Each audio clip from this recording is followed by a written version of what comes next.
माता च पिता त्वमेव त्वमेव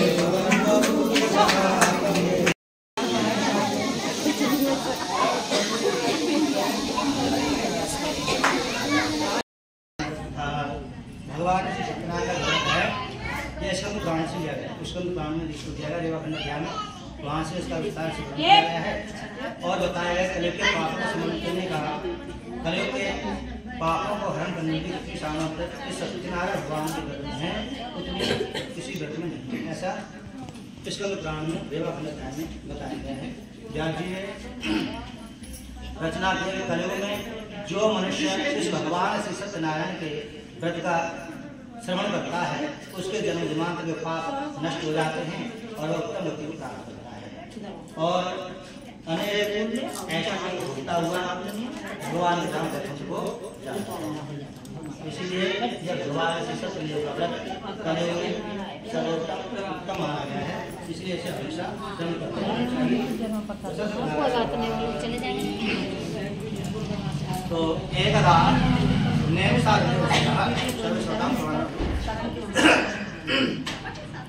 एक समय नैमिषारण्य तीर्थ में शौनकादि 28,000 ऋषियों ने पुराण वेचा सूर्य से पूछा।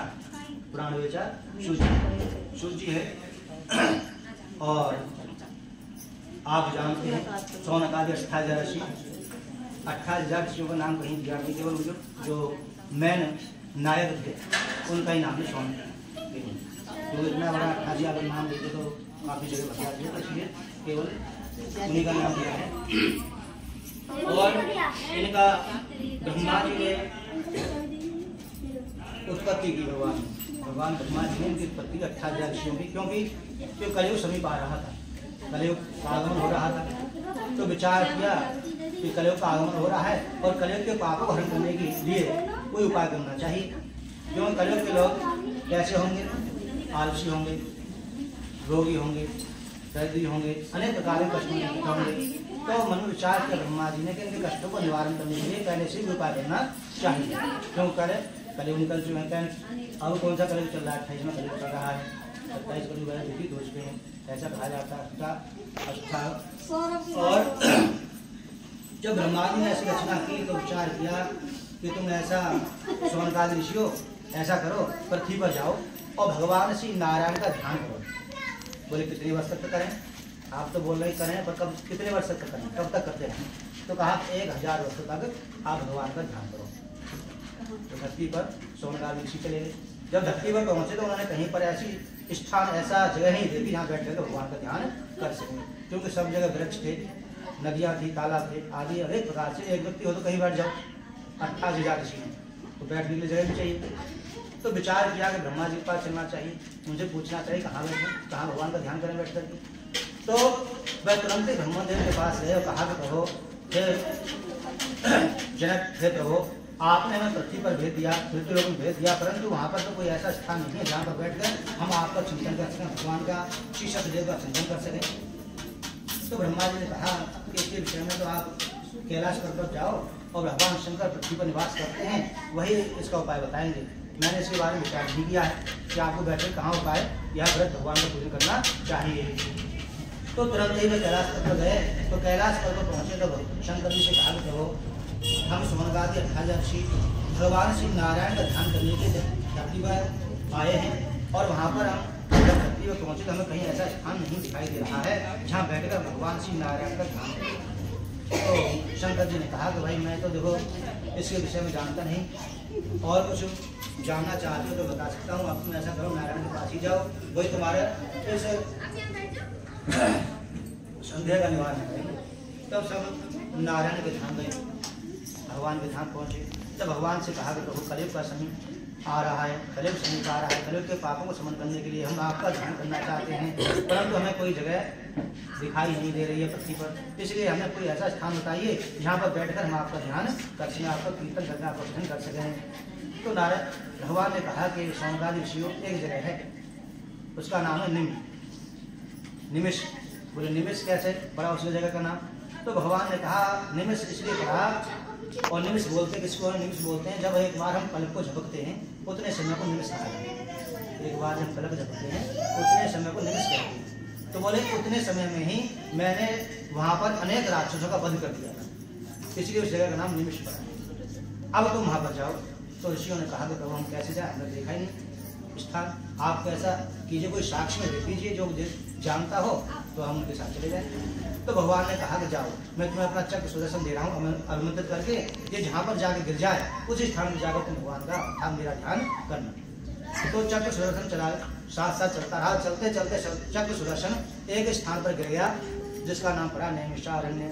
यूपी में आप जानते हैं, हरदोई और सीतापुर के जो होता है वहाँ पर कुंड भी, अभी चक्र सुदर्शन जहाँ गिरा था उसका कुंड भी बना, वहीं पर 18,000 ऋषियों का आश्रम भी है ऐसा कहा जाता है। तो वहीं पर वो सोनकादि 18,000 ऋषि भगवान का ध्यान करते हैं। जब ध्यान कर करके एक दिन और पूजा कार्य से हुए तो उन्होंने देखा कि सूजी महाराज आ रहे हैं, सूजी महाराज आ रहे हैं। तो सूजी महाराज को उठ करके सभी ने प्रणाम किया और उन्हें एक ऊंचे स्थान पर उठा करके कहा कि महाराज आपका आगमन बड़े शुभ कर्मों की वजह से हुआ है, हमारे अच्छे कर्म हैं जिसकी वजह से आपका आगमन हुआ है।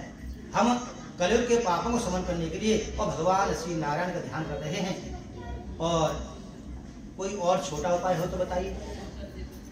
तो अब सूजी महाराज जी जो है वहाँ पर कहाँ से आ गए, उनका जन्म कैसे हुआ, आप भागवत तो सुनते रहते सब, आजकल बहुत भागवत चल रही है तो ज़्यादा बताने की जरूरत नहीं है। तो व्यास जी के पुत्र हैं सूजी।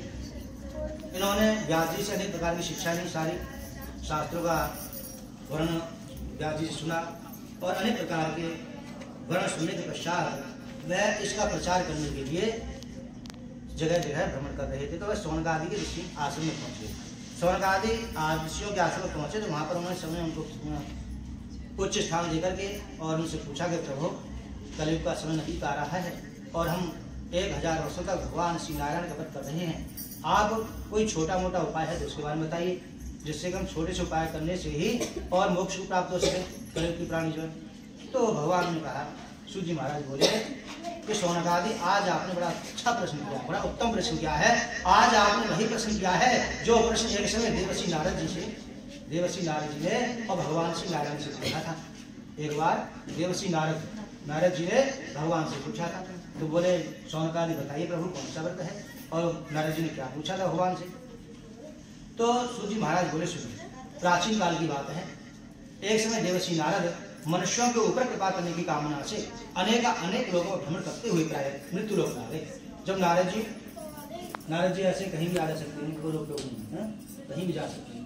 तो अनेक लोग हैं, ऐसा नहीं खाली हमारी पृथ्वी हो, और भी अनेक पृथ्वियाँ हैं, अनेक लोग हैं, तो सब जगह जाते हैं। तो एक दिन क्या हुआ कि नारद जी मृत्यु लोक में आ गए, धरती पर पहुंचे। तो धरती पर पहुंचे तो उन्होंने क्या देखा कि यहाँ पर सभी लोग बड़े दुखी हैं, सभी जीव बड़े दुखी हैं। 4 प्रकार की भगवान ने सृष्टि की है, 4 प्रकार की सृष्टि में 4 प्रकार के जीव बड़े दुखी हैं। विद्युज, अंडज, श्वेतज और जरायुज, ये 4 प्रकार की सृष्टि भगवान की है और 4 प्रकार की सृष्टि में सभी दुखी हैं। हम सोचते हैं मनुष्य दुखी हैं, पशु पक्षी भी तो दुखी हैं। अब देखो जीवित पशुओं को और शिकारी कैसे फाड़ डाल दे, कितना कष्ट होता हुआ। उसी प्रकार से पक्षी हैं, ऐसे जीव हैं, मछली आदि हैं, तो ये सारे पेड़ पौधे हैं, तो सबको कष्ट होता है। तो कहा भय विकल खग मृग एहि भांति, अपर कथा कैसे कही जाती। यह कल काल कठिन उर्गारी, पाप परायण सर्व नर नारी। नारद जी ने देखा कि सभी लोग कलयुग में पाप परायण होंगे, तो उनके कष्टों को दूर करने के लिए उपाय करना चाहिए। तो नारद जी शीघ्र ही भगवान के धाम वीणा देकर के और नारायण का ध्यान करते हुए शीघ्र ही भगवान के धाम पहुँचे। कहाँ पहुँचे? भगवान के धाम क्षीरसागर पहुँचे। तो क्या देखते हैं कि तत्र नारायणं देवं शंख चक्र विभूषितम्। और कहाँ पहुँचे? भगवान के धाम पहुँचे तो क्या देखते हैं? भगवान अपने आसन में विराजमान है। कौन से आसन पर? शेषनाग की शैया पर विराजमान है। माता लक्ष्मी के चरण दबा रही हैं। भगवान बड़े मन गमन से मुस्कुरा रहे हैं। भगवान के 4 हाथ नारद जी ने देखे, चारों हाथों में शंख है, चक्र, गदा, पद्म है। भगवान के ऐसे स्वरूप को देखा और गले में जो माला पड़ी हुई थी वो कैसी माला थी? वनमाला कि पूरे वैकुंठ धाम को शोभायमान कर रही थी। भगवान के ऐसे चतुर्भुज रूप को देख करके नारद जी रुक न सके और उनकी स्तुति करने लगे। नारद जी बोले आदि मध्यांतहीनाय निर्गुणाय गुणामये सर्वेषामयुक्ता भक्तानामा तिनाशने। हे प्रभु, आपका आदि मध्य और अंत नहीं है। आप सृष्टि के कर्ता हैं, भक्तों के दुखों को दूर करने वाले हैं। आपको मेरा बारंबार प्रणाम है। नारद जी के मुख से ऐसे वचनों को सुनकर के भगवान श्री सत्यदेव ने कहा कि नारद, तुम यहाँ पर किस लिए आए हो? तुम्हारे मन में क्या है? तुम कहीं भी जाते हो तो कोई न कोई कारण होता है। कहीं कलेश कराना हो, कहीं पर लड़ाई झगड़ा कराना हो, कहीं पर किसी को ज्ञान देना हो, किसी को उपदेश करना हो। इसलिए एक बार मैंने माँ सती में पार्वती भगवान शंकर में लड़ाई करा दी, एक बार हमें लड़ाई करा दी, अब किस लिए आए हो? तो नारद जी ने कहा प्रभु, आप कैसा विचार करते हैं? मैं ऐसा नहीं हूँ, मैं लड़ाई झगड़ा नहीं कराता, मैं तो उपदेश देता हूँ और लोग हित की बात करता हूँ। तो भगवान ने कहा ठीक है, बताओ फिर किस लिए आए? बोले नारद जी, प्रभु आप सब कुछ जानने वाले हैं, फिर मुझसे पूछ रहे हैं। प्रभु, मैं मृत्यु लोक से आ रहा हूँ और मृत्यु लोक में सब बड़ी दुखी हैं, सब बड़े कष्ट में हैं। हे नाथ, यदि आप मुझे अपना भक्त मानते हैं तो कृपा कर भक्तिवासी प्राणियों के सभी कष्टों को दूर करने का कोई खास उपाय है। भगवान उवाच, भगवान कहे नारद, तुमने लोग हित में अच्छी बात पूछी है, संसार के ऊपर कृपा करने की बात पूछी है, इसीलिए तुम्हारे पर आज बहुत ही प्रसन्न हूँ। आज तुम्हारे सामने एक ऐसे व्रत को प्रकट करता हूँ जो तीनों लोगों में दुर्लभ है। बोले कौन सा व्रत है? नारद जी ने कहा कौन सा व्रत है? तो भगवान बोले नारद, यह व्रत है जो भगवान श्री सत्यदेव का व्रत है, भगवान श्री नारायण का व्रत है। जो भी इसे करेगा वह अंत होने पर मेरे धाम वैकुंठ को प्राप्त करेगा। भगवान के मुख से ऐसे वचनों को सुनकर के नारद जी बोले किम फलम किम विधानम च हितम तेन च तदितम। हे प्रभु, इस व्रत का फल क्या है, विधि क्या है, इसको किसने किया और यह किस दिन करना चाहिए? आप विस्तार पूर्वक मुझे इसका वर्णन करना चाहता हूँ। भगवान उवाच, भगवान कहने के नारद, यह जो व्रत है दुख शोक आदि का शमन करने वाला है, धन धान्य को बढ़ाने वाला है, सौभाग्य और संपत्ति को देने वाला है, पुत्र पौत्र आदि की वृद्धि करने वाला है और हर स्थान पर विजय प्राप्त कराने वाला है। इसलिए नारद यशस्वी रेवत्याः श्रद्धा भक्ति समर्पितः कहा है। कहते ना कि कोई कहता है संडे को नहीं होती, कोई कहता मंडे को नहीं होती, कोई कहता है इतवार को नहीं होती कथा, ऐसे बोलते रहते हैं। कोई कहता मंगल को नहीं होती, कोई शनिवार को नहीं होती। तो कहा है भगवान ने कि यस्मिन् कस्मिन् रेवत्याः श्रद्धा भक्ति समर्पितः। कहा जिस किसी भी दिन मन में इच्छा जागृत हो जाए, भगवान के व्रत की कह रहे मेरे व्रत की मन में इच्छा जागृत है उसी दिन कर लेना चाहिए। इसमें सनुभूति की अवस्था नहीं है, इसे कभी भी किया जा सकता है। और कहा कि नारद सुनो, इसमें 5 प्रकार के फल, 5 प्रकार की मेवा, 5 प्रकार के मिष्ठान और 5 प्रकार की दान, ये सारी वस्तुएं सवा प्रवर्तन करनी चाहिए। नारद जी ने कहा प्रभु, आप सवा किलो की बात कर रहे हैं, लोगों के पास तो खाने के लिए नहीं है, फिर क्या किया जाए? तो भगवान ने कहा कि नारद, सारी वस्तुएं ऐसे 1.25 किलो अर्पण की जाती है, 1.25 किलो, परंतु अपने पास धन प्रचुर मात्रा में न हो तो कर्जा करके या उधार लेकर के मेरे व्रत को न करें। कैसे करें? अपना धन बचा करके और अपना जितना अपने पास धन है उसके अनुसार ही व्रत कर सकते हैं। काफी लोग कर्जा लेकर करते हैं ना, तो कर्जा लेकर भी नहीं करना चाहिए। भगवान अपने जितना हो सके, कम है तो कम करो, ज्यादा है तो ज्यादा करो, तो कम है तो कम के हिसाब से करना चाहिए। और कहा यदि प्रचुर मात्रा में धन है तो सारी वस्तुएं 1.25 लेनी चाहिए। बोले भगवान का उपयोग क्या है? तो भगवान ने कहा नारद, जो दाल है वो नवग्रह उनसे प्रसन्न होते हैं। नवग्रह जो होते हैं वो हमारी कामना को पूर्ण करते हैं। फलों से सारे देवता प्रसन्न होते हैं, हर व्यक्ति को फल की कामना होती है, तो फल से हर भगवान प्रसन्न होते हैं। मिष्ठान से माँ लक्ष्मी, अष्ट महालक्ष्मी शक्ति माता प्रसन्न होकर कामना पूर्ण करती हैं और फल फूल आदि देकर के अर्पण करते हैं भगवान को, तो भगवान प्रसन्न होकर कामना को पूर्ण करते हैं। क्योंकि पुष्प क्यों अर्पण करते हैं? कि हम हमेशा खुशी रहें, खिले रहें, मुस्कुराते रहें और ईर्ष्या न करें, ईर्ष्या भाव त्याग दें, इसलिए पुष्प आदि अर्पण करते हैं। तो हमेशा प्रसन्न रहें, किसी चुगली ना करें, ईर्ष्या न करें, किसी से द्वेष न करें, क्योंकि सब में ईश्वर का वास है, सब में उनका भगवान का वास है। तो हमेशा प्रसन्न रहें, भगवान का ध्यान रखते रहें। इसके पश्चात कहा भगवान ने मुझे पंचामृत बहुत प्रिय है। बोले भगवान हे कहो पंचामृत कैसे तैयार होगा? तो भगवान ने कहा कपिला गाय का दूध लेना चाहिए। तो नारद जी ने फिर छोड़ दिया, कहो कपिला गाय क्या है? कलयुग में तो मैंने, आप भी जानते, मैंने भी देखा दृष्टि से, कलयुग में तो कपिला गाय होगी नहीं किसी के पास, तो फिर कैसे किया जाए? तो भगवान ने कहा कि कोई भी देसी गाय हो अथवा कैसी भी गाय हो, किसी भी गाय का दूध लेकर के उसको एक दिन पूर्व ही जमा देना चाहिए। तो गाय को अपने मिल रहा है आ रहा है, तो कहा कि एक दिन पूर्व जमा देना चाहिए। जिस दिन मेरा व्रत करना हो उससे एक दिन पूर्व उसको जमा देना चाहिए, उसकी दही बना लेनी चाहिए। और अगले दिन कच्चा गाय का दूध और लाना चाहिए। दूध ला करके वो जो दूध और दही को एकत्रित करना चाहिए, मिलाना चाहिए। उसमें शर्करा डालना चाहिए। बोले शर्करा क्या होता है? बोले शक्कर, चीनी, गुड़, बूरा जो भी हो उसे लेकर के डाल देना चाहिए। आपके पास जो भी, चाहे चीनी हो, गुड़ हो, शक्कर हो, बूरा हो, इसको डाल देना चाहिए। इसके पश्चात तुलसी दल डाल करके, शहद डाल करके और मेवा आदि डाल करके उसमें मेरा भोग अथवा मेरा शालिग्राम शिला हो तो स्नान कराना चाहिए। इसके पश्चात कहा यदि घर में गेहूँ का आटा हो, यदि इसलिए कहा पहले गेहूँ नहीं होती, चावल ज़्यादा खाते, चावल हुआ प्राचीन खाना पहले खाना अपने चावल दिया। तो कहा यदि घर में गेहूँ का आटा हो तो गेहूँ के आटे को भून करके मंदिर के साथ तैयार करें। यदि घर में गेहूँ का आटा भी न हो तो चावल का आटा लेकर गुड़ लेकर के मुझे अर्पण कर सकते हैं। कुछ भी अगर गेहूँ का आटा नहीं है तो चावल का आटा लेकर के और गुड़ ही लेकर मुझे अर्पण कर सकते हैं। कहते हैं बड़ी भक्ति के साथ, कैसे करें? बड़े भक्ति के साथ मेरे नाम का उच्चारण करें। कोई कौन से नाम का उच्चारण करें प्रभु? आपके तो अनेक नाम हैं, धरती पर जितने भी नाम है सब आपके ही हैं। किसका उच्चारण करें? तो कहा विशेष नाम है मेरे कुछ। बोले कौन से? बोले अच्युतम केशवम राम नारायणम कृष्ण दामोदरम वासुदेवम हरि श्रीधरम माधवम गोपिका वल्लभम जानकी नायकम राम चंद्रम। ये 11 नाम मेरे विशेष हैं। नारद जी से कहा इन नामों का उच्चारण करना चाहिए। जब भी बने चिंतन करते रहें, नारायण का ध्यान करें और कृष्ण दामोदर वासुदेव जगत माधव और राम का चिंतन करें। ऐसा करने से कामनाएं पूर्ण होती हैं। वैसे राम का चिंतन ज़्यादा विशेष माना गया है, क्योंकि साथ ही कहते हैं कि राम रामेति रामेति रमे राम मनोरमे सहस्र नाम राम नाम बरामदे। कहने के भगवान विष्णु का 1000 बार नाम लोगे और राम का नाम 1 बार लोगे तो बराबर।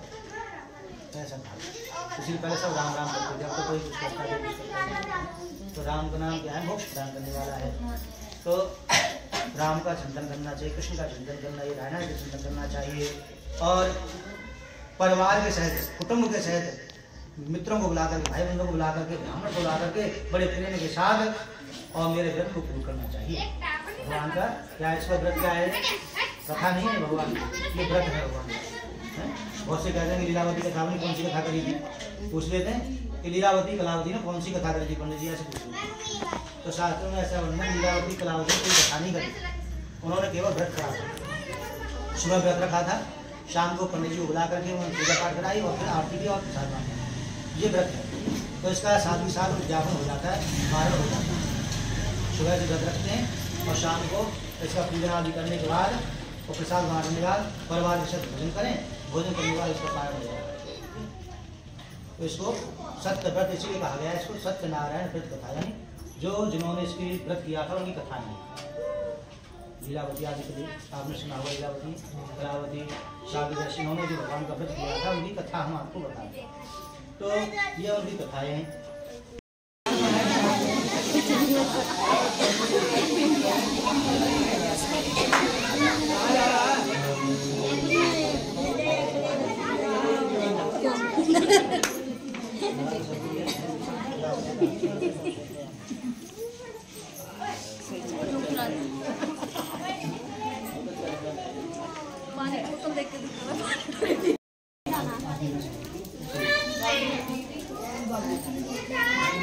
आराम आराम से, आराम आराम से जी।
स्वामी वन में